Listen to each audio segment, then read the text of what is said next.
Okay. Whatever treatment we'll be talking about, it is all about the primary teeth and the young permanent teeth.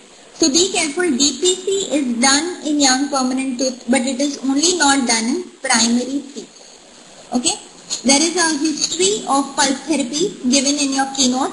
So these are just dates you need to learn: the empirical era, the antiseptic era, the aseptic era, and the present experimental era or the biologic era. So you need to learn the names of these eras with the years. This is given in your keynotes. Okay. Okay, a lot of history again mugging up. The earliest account of pulse therapy was in, what happened, Shenba? It's not there in the keynotes?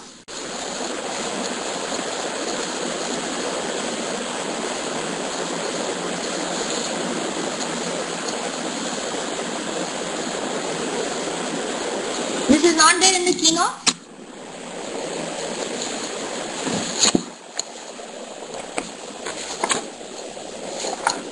Are you people sure? Yeah, history is there.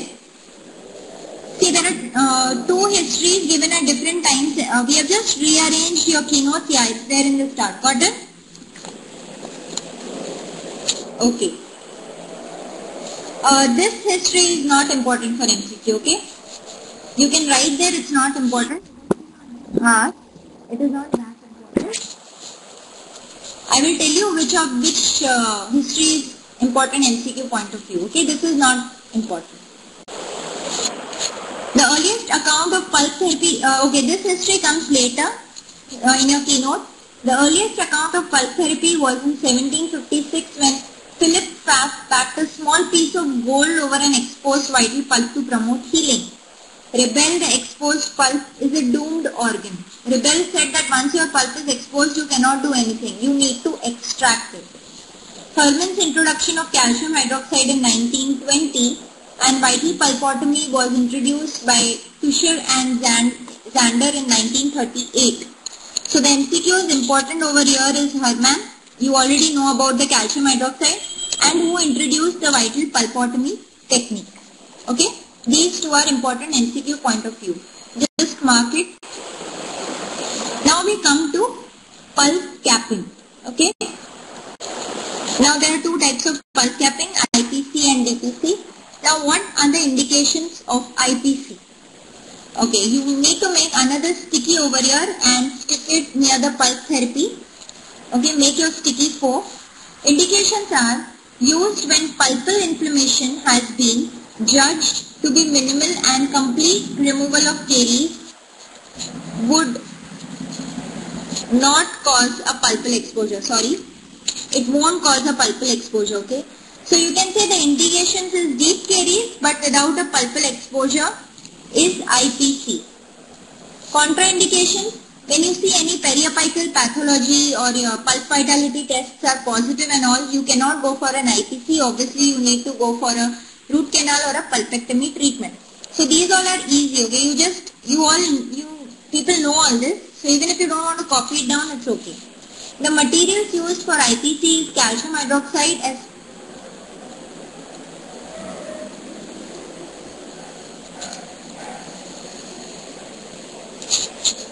okay. Yeah. Right, Radhika. I'm sorry. We do not remove a part of caries in IPC and keep it because it is actually, otherwise we can remove and cause a pulpal exposure, but then we need to go for a DPC. In IPC, we leave a certain amount of hard caries so that it remineralizes and forms secondary dentine or reparative dentine. Okay? Yeah, Radhika, you're right. I'm sorry on that. Okay? And whenever there is a periapical pathology or any radiographic features seen, it is contraindicated. You need to go for a pulpectomy or a root canal treatment. The materials used are calcium hydroxide and zinc oxide eugenol. Both can be used for the IPC treatment. All of you are clear with the indications and contraindications and the materials? Okay. Okay, this is just a pictorial view of your IPC, how the caries are removed, followed by IPC with a setting calcium hydroxide cement and then you do a permanent amalgam restoration. And after you do this, within 21 days, you will be able to see a secondary dentine formation present. Earlier, the caries which was very close to the pulp has now formed secondary dentine formation, which is either reparative dentine or regenerative dentine. Okay. Now, IPC you can either do in 2 appointments or you can do in 1 appointment. 1 appointment is you remove your caries. On the last patch of caries, you place calcium hydroxide, do a permanent restoration and send off the patient. In 2 appointment conditions, what you do, you remove the caries, you apply calcium hydroxide and you give a temporary restoration in the first appointment. In the second appointment, you can remove the temporary restoration, excavate the calcium hydroxide to see whether your reparative dentine is formed. Again remove the caries if you want to a little bit more. Put calcium hydroxide and place the permanent restoration in your second appointment. But you know, most of the dentists don't do the second appointment business because it is usually tricky. You may end up doing a pulpal exposure in your second appointment. So most of the people follow the first appointment consideration. Okay. Now all of you know the differences between the infected dentine and the affected dentine. Okay, this is something we have been learning from BDS point of view. So you just need to learn all the differences between the infected dentine and the affected dentine. Okay. Now, which dentine has the ability to remineralize? The infected or the affected dentine? Affected dentine, right. So when you are doing an IPC, which dentine is left behind? Affected dentine is left behind or infected dentine is left behind? Yeah, affected dentine is left behind. You cannot leave back infected dentine in an IPC tooth. Okay, otherwise there will be again a problem with the tooth. The patient will come back to you with pain and swelling. So just learn this difference because it is very important MCQ point of view. Okay, I already told you an IPC can be 1 visit or 2 visits. If 2 visits, the treated tooth is re-entered in 6 to 8 weeks. Now, the rate of resorption of the rate of deposition of your reparative dentine has shown to be 1.4 micro-m per day. Okay, that is your rate of dentine deposition. This is important MCQ point of view. Just make an addition in your IPC sticky of your dentine deposition is at the rate of 1.4 micro-mm per day. The rate of reparative dentine formation is fastest during the first month and then it decreases after 48 days. So you usually call the patient within 21 days to 30 days to see the reparative dentine formation. And after that, slowly the reparative dentine formation gradually decreases after 48 days. Again an important MCQ. So make a note of it in your sticky. Now, in successful treatment, color changes from deep red to light grey or light brown and texture changes from spongy and wet to hard and caries appear dehydrated. Okay, this is when you re-enter. You are actually re-entering into your, when you are doing a second appointment, okay, you are sure that when the patient is coming back to you the next time, you are again going to remove the temporary restoration and your calcium hydroxide and again try to remove some of the caries. That time, these are the color changes you need to visualize. When you are doing a first appointment case, at that time you cannot leave any spongy wet dentine. You need to go till your hard dentine, then only pack it up with calcium hydroxide. But if you are doing a 2 appointment business, you are doing a 2 appointment case, that time you can leave some amount of infected dentine, recall the patient, remove that infected dentine also, and then as soon as this color is changed, you can easily do a permanent restoration. Clear all of you?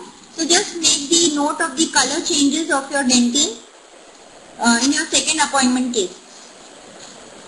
You made an addition in your sticky, all of you?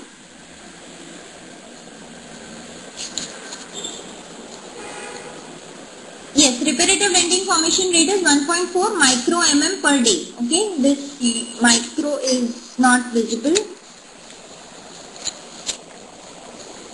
Okay.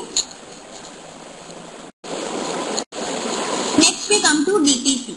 Okay, you all are very well sure of doing you know what is the indication of DPC? While you're doing removal of the caries, there may be a small mechanical exposure that is surrounded with small dentin. Okay, pinpoint. There is a pinpoint pulpal exposure seen, which you need to remove. Only if there is a pinpoint pulpal exposure, and that too it is surrounded by good sound dentin, it is a case which is an indication of DPC. Swati, done? Yeah, aseptic condition. Okay. The exposed pulp should have slight red hemorrhage. Okay. Whatever your pinpoint pulpal exposure is, it should have a slight red colored hemorrhage, and that could be easily controlled with a cotton pellet. It should not be uncontrollable bleeding from that point. Only if it is controllable, it's a pinpoint pulpal exposure, aseptic condition, sound dentin, it's a good tooth for DPC in a permanent tooth. But pulp capping of a carious pulpal exposure in primary tooth is not recommended. Can anybody tell me why DPC is contraindicated in a primary tooth?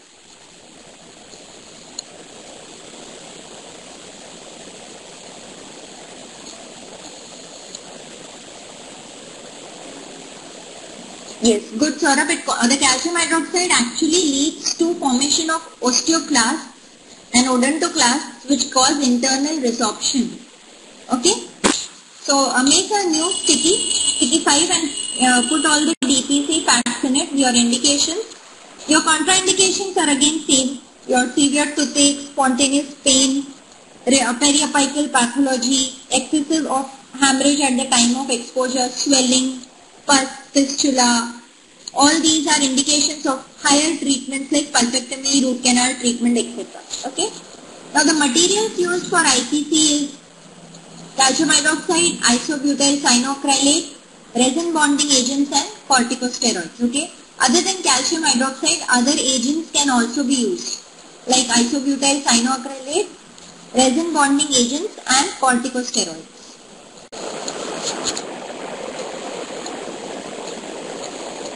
Okay, where you are writing pulp capping is contraindicated in primary tooth, in the bracket just write because of it causes internal resorption, or it causes resorption, you can write.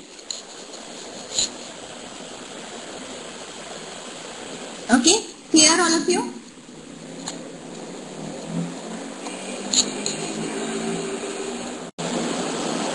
Contraindications and materials written.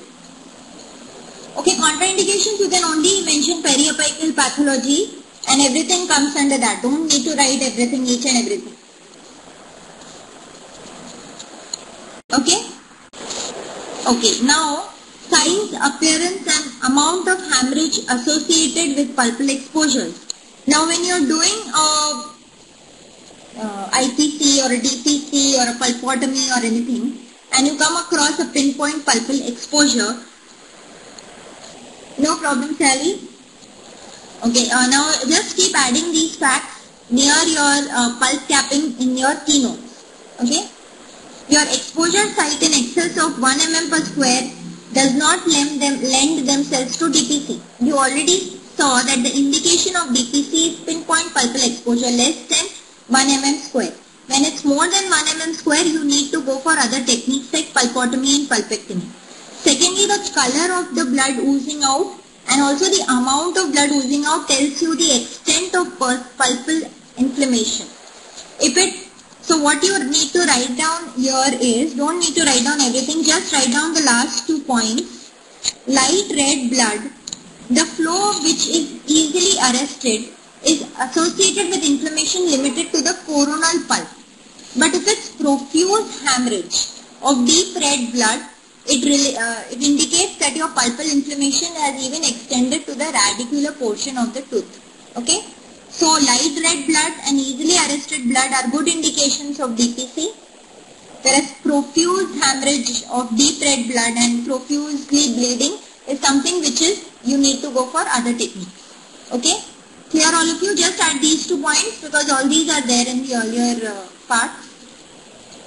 Clear all of you? Should I change it?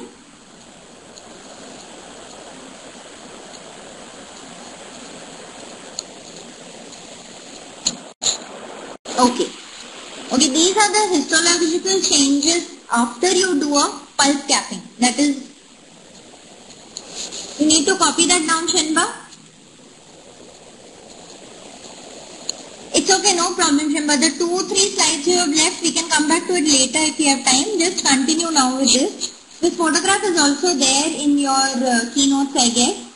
This just shows you that once you lay a layer of calcium hydroxide between your exposed pulse, what all changes happen. Okay, first there is a necrotic zone plus blood pigment, stasis of capillary layers, leukocytes and base. See, once you place the calcium hydroxide on the exposed pulse, these three layers are formed: necrotic layer, basophilic layer and the capillary layer. Okay. Next, you will see migrating fibroblasts and calcification in the basophilic zone. Once calcification starts and it is almost calcified, there is a odontoblastic alignment. Now, odontoblast is something which leads to the formation of fibrodentine. So, this fibrodentine is actually your reparative dentine or regenerative dentine which is formed at this area. So, you can see once you place the calcium hydroxide, earlier it was just a necrotic zone and a blood pigment. But slowly as calcification started and fibroblasts started migrating, they started forming odontoblasts, and this odontoblast led to the formation of reparative dentine. Clear all of you? This is the tooth where you have done an DPC, and this is a